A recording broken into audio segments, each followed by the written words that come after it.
Good morning, friends. Welcome to another day at work with me. So glad to have you back.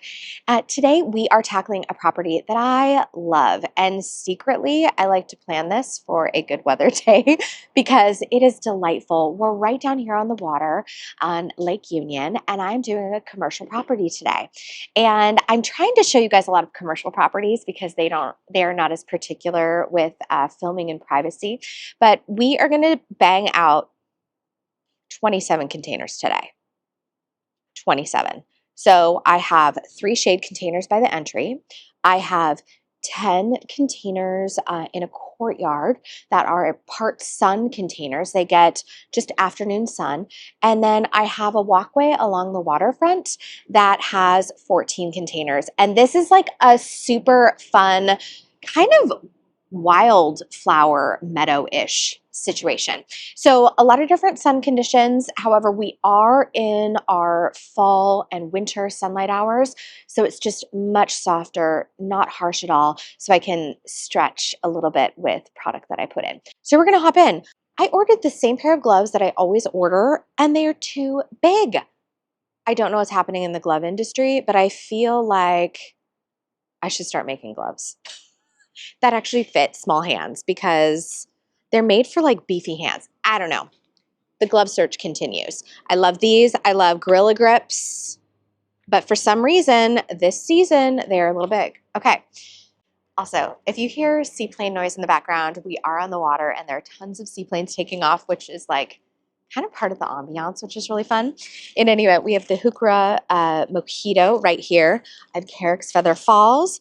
I'm going to put in a little bit of Euonymus. This is Emerald Gaiety. It's just like this nice texture. And then this sweet violet, it's actually a pansy called Neon Violet. And what you're going to notice is, do you see all this like variegation and brightness that I'm bringing in? This is really important when you are doing a shade container because the chartreusey tones and the white actually is what is going to read when I do this installation. And currently we have a boxwood planted in there. It's a columnar boxwood, and it has performed really, really well. It's been in there, gosh, I want to say 2 years now. So I will probably replace it this next year. I like to leave major centerpieces in for up to 2 years, sometimes a little bit longer, just depending on what we're doing. As per usual, I have already amended my soil. So I have my bucket of fertilizer, sprinkle it in, a little extra soil. I mix it in kind of like I'm baking a cake, and then we're off to the races.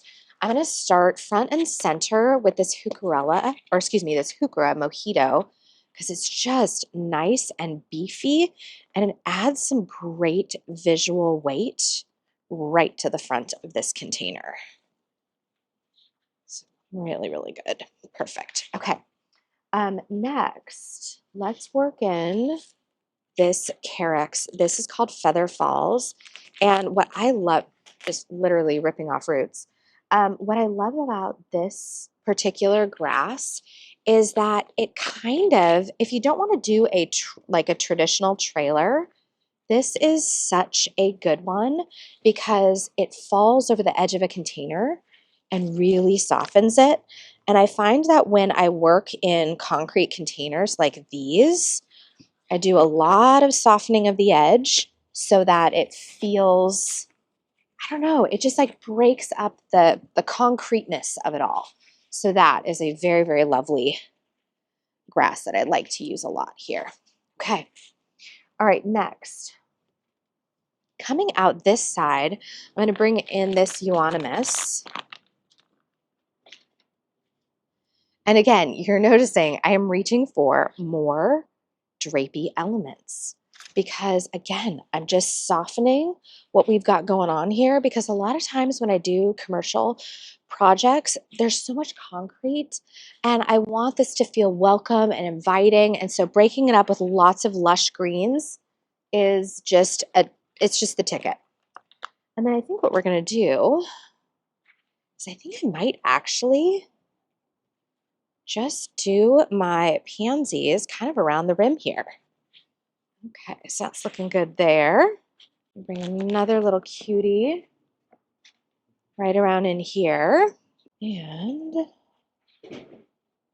I already have a lot of fullness here, so what I'm going to do instead is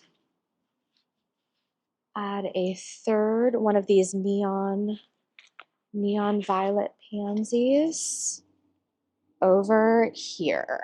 Looking really, really good. And I am like the queen of making a giant mess when I install containers. But I will tell you one thing that has really changed the game for me is using my trays, because I get all of my container elements set up. I'm not putting used plastic containers on the concrete and creating additional mess. So love that. I'm gonna head on down the line and do the other two. Okay, in this one, the ivy is particularly big. So what I'm gonna do is I'm actually gonna 86 the euonymus and just do the carex in this one on this side. Yeah, because otherwise I have to rip out that ivy entirely, and I love the fullness that it's bringing over there. They're going to be a wee bit different, but I kind of don't mind that. As long as we're using the same palette of florals, I find that it all reads really well to the eye. And by the way, the door is right over here. So I like to make sure I'm adding a little extra color on this side.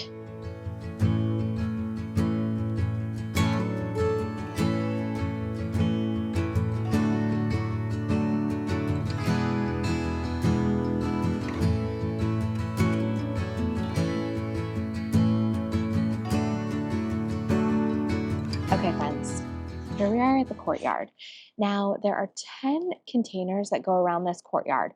Sometimes I'm in the mood to have all of them look the same, but in the fall, I actually like them to look a little bit different. So we are going to go either or all the way down the line.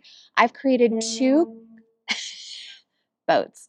What I've done is I have created a singular color story for this courtyard. However, I've created two different renditions of it. So alternating pots will receive the design.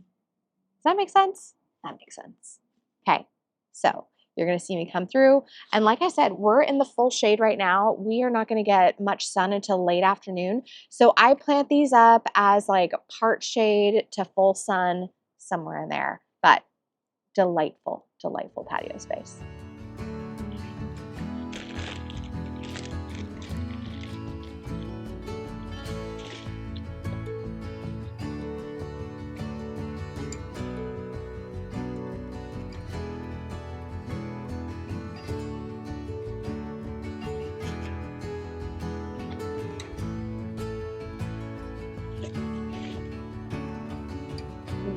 So pretty because I like this color. I don't do. It's a little bit tall, but it is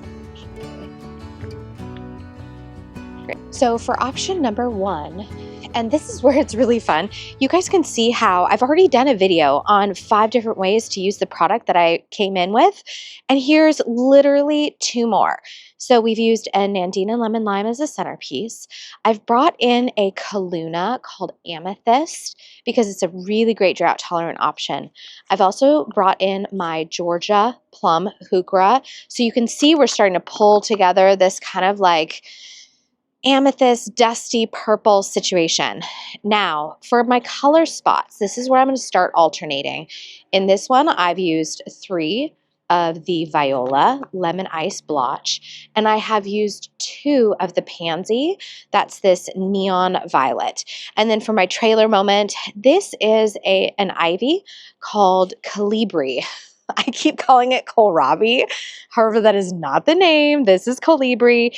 And I feel like having the same trailing element throughout these containers is going to be a really nice unifying piece. So I'm going to show you the next one, and off we go. Okay, this property is the one where I always joke by the end of this installation, I have like thighs of steel. From squatting and doing 27 containers because, whew, let me tell you, this is a power squat day. Okay, so for this next one, what you're going to notice is literally the only thing I changed out was my choice of heuchera and my centerpiece. So the centerpiece is a cordyline called Torbay Dazzler. I really love this variety because you get some really nice veining coming through this strap of a leaf. And so I feel like I can work with a lot of different things. And I also like to pair a lighter selection like my Nandina Lemon Lime and the Torbay Dazzler with some deep tones because it keeps it from getting too moody and there's like a nice brightness that comes in. So instead of using the Georgia plum, I then brought in Heuchera Obsidian, which is one of my favorite all-time deep, moody heucheras.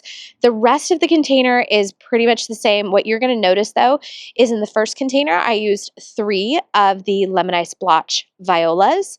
And on this container, I've flip-flopped the arrangement. And so you're going to see me use only 2. Okay, so the other fun thing that I think I want to point out here is I do a lot of these containers. And when you see me go and plant them, I'm always going to be going in a really similar fashion. I'm going to go centerpiece, mid-story, trailer. Sometimes I leave my trailer for last, but I kind of like to know where I'm headed. And then final, after I get my centerpiece, my mid-stories, and my trailers, I then sweep in and we get our pansy party. We get that started. And these I always refer to as my color spots. So even when I'm designing, I will sometimes literally just put an X where I'm going to be adding a pop of color.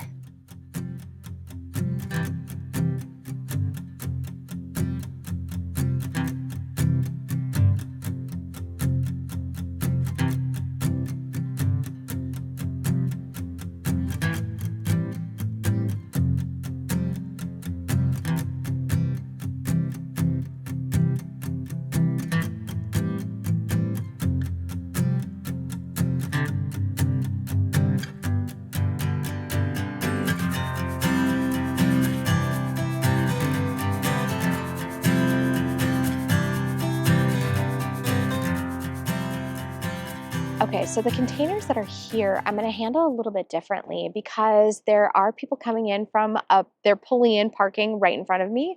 And then we also have the courtyard here. So instead of facing these as if they have a back against like a fence line, I'm going to switch it up a little bit. So I am actually going to go centered with my centerpieces.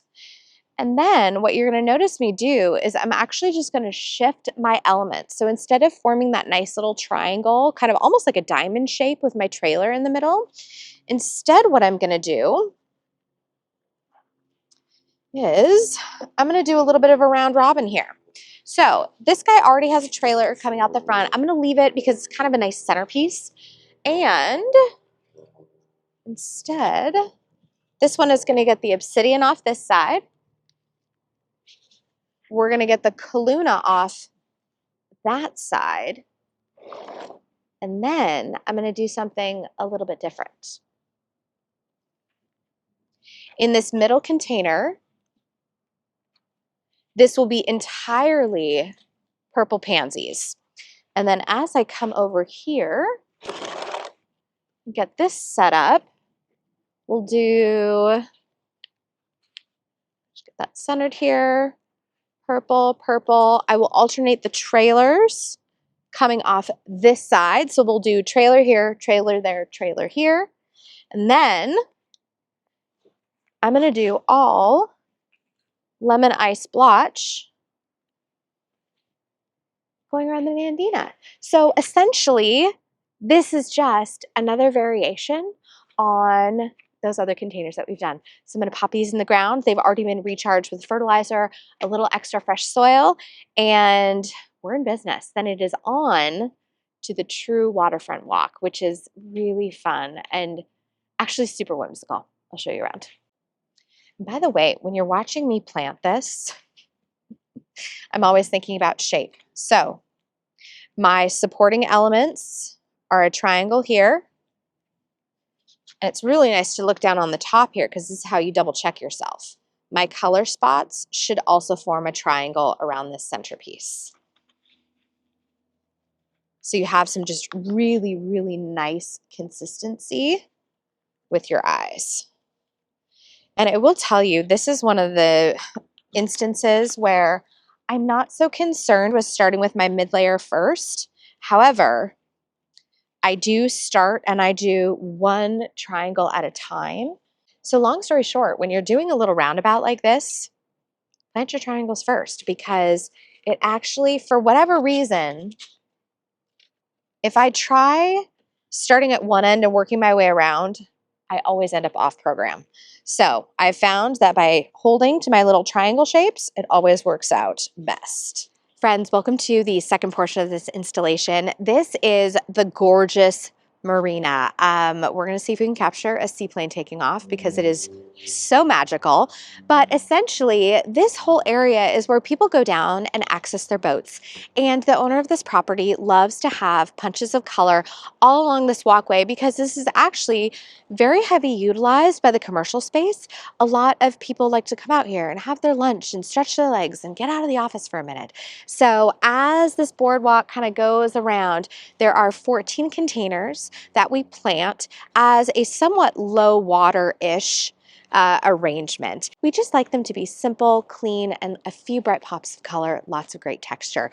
I have found that the lavender does the best here. So each centerpiece is a hide coat lavender, and I change these out every, I don't know, year and a half to 2 years because I don't like them to get woody. I like them to be nice and compact and full. The other thing, they have a maintenance man here who is really a treasure. And he is a plant enthusiast. And so a lot of times you guys ask what happens to the plants when I pull them out. On this property, he comes along and takes this bag, and anything that is a perennial or anything that he knows that he can repurpose, he takes it and he tucks it into this bank all the way along. And he also finds seeds and all sorts of other stuff along the way. I mean, look at this gorgeous amaranth. There was a huge, oh yeah, look at this. Look at this stalk of amaranth. And what has happened is it is such a magical wildflower meadow, and it makes me so happy to know that there is someone out there just having a good time with plants and repurposing and giving things a new life. So I want to take you down, and I'm going to point out some of my favorite little areas that he has enhanced, and then we'll plant some containers. Right here is like the perfect example of his handiwork. And look at this happy bee. We have amaranth. We have all this gorgeous columbine. Look at this little cute nugget.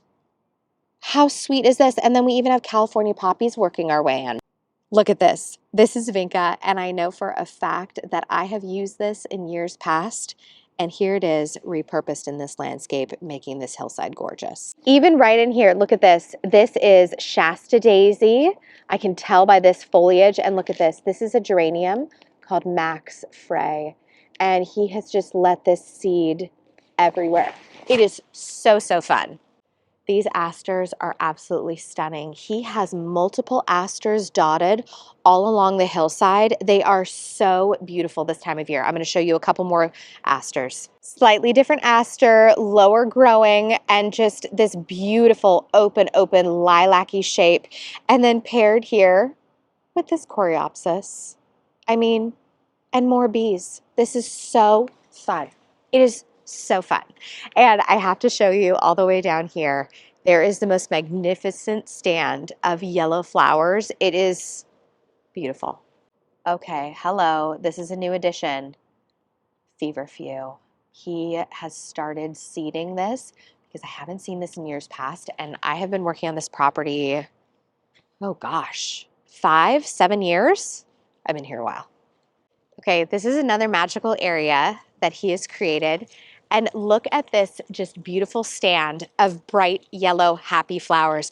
We have more asters. You are going to see Nacella tenuissima, Mexican feathergrass scattered throughout. We have more feverfew that's come in. I even saw some mint down here. This entire area is just chock full of free plants that he has gathered and seeded all the way along here. And like, this is such a beautiful investment. And He's just a man who loves plants, and it makes my heart so happy. Okay, I have to get planting the rest of these containers, but I want to show you a few other little treasures that I have found in this bank here. This one little pocket is exactly what I'm talking about here. Look at this. Gorgeous, gorgeous asters. Down here, we have some fall blooming crocus, a beautiful blade, a crocosmia coming up here, and then look at this. I have even found some fall blooming anemones. They are just so, so beautiful. And literally at every step, there is another little wildflower that has been tucked in and lovingly cared for by this man. I mean, this is spectacular. This is a completely free garden that he has created. And I just think it's a beautiful example of creativity and purpose. You guys, more treasures. Would you look at that gorgeous, gorgeous pepper? Holy cow. That kind of looks like a serrano. It's super long and lean. And then look at this. The happiest tomato plant you have ever seen. Okay, just verified. He's been planting serranos down here, and he loves the heat that they're kicking off. So, A+ work. So with these planters, what I essentially like to do is obviously come in, recharge, add a little extra soil, but I am going to treat these as what I refer to as a collar planting, meaning my container centerpiece stays static and it's seen from all sides. So we are enhancing simply the collar of this planter. And I've brought in a couple things. I've got a little bit of this heuchera here. I find that this one does pretty well in more sunny conditions. I have this cute little senecio here. This is a heuchera called, gosh, lemon lime marmalade, something like that. But really great little option. And this is a senecio called silver dust. And then last but not least, I have a Dechampsia Northern Lights. And I just think that it provides the perfect amount of, I don't know, texture. We've got big leafy, nice and strappy, cool and serrated. And then going down the side, we are going to alternate. So every other one is going to receive the purple neon. And then the opposite planters are going to get the lemon ice blotch. You'll also notice I am not including any trailers in these collar plantings. And there is a very specific reason. It's because we have so many beautiful things going on the ground. There's lots of ivy, there's lots of wildflowers, and I love that it feels like it's all coming up and kind of consuming this planter. And so I feel like it's not even necessary. Okay. My lovely assistant has already set up all the pots. We've decided that we were going to rotate how these three kind of texture pieces play out all the way down the landscape. So they'll be kind of like one is over here, one is over here. Anyways, she set everything up, so I'm ready to just plug and play all the way down. She's also going to start on the other end of the property, and we are going to work our way towards each other.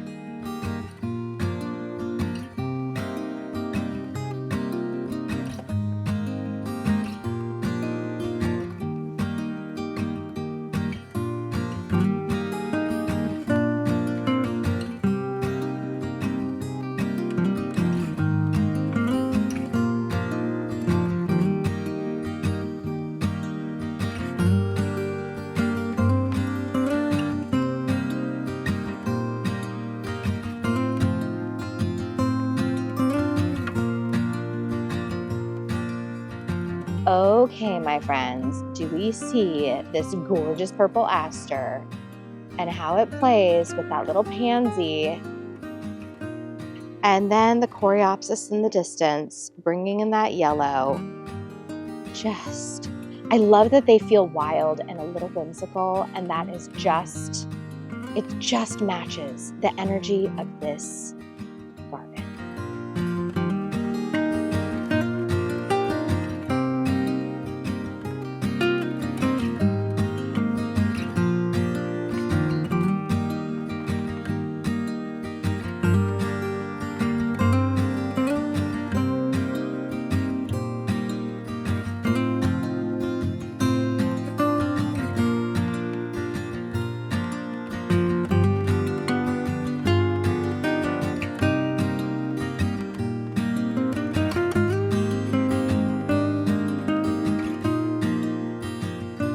Friends, we were cooking today.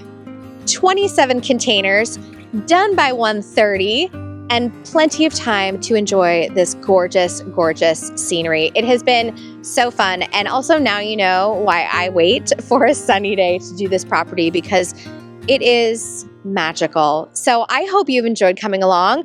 I hope you've enjoyed this gentleman, this maintenance man's just creation of paradise out here with free seeds and discarded plants from containers that yours truly have planted over the years. I'm going to see you in the next one. In the meantime, as always, please say hello to your garden for me. Take care.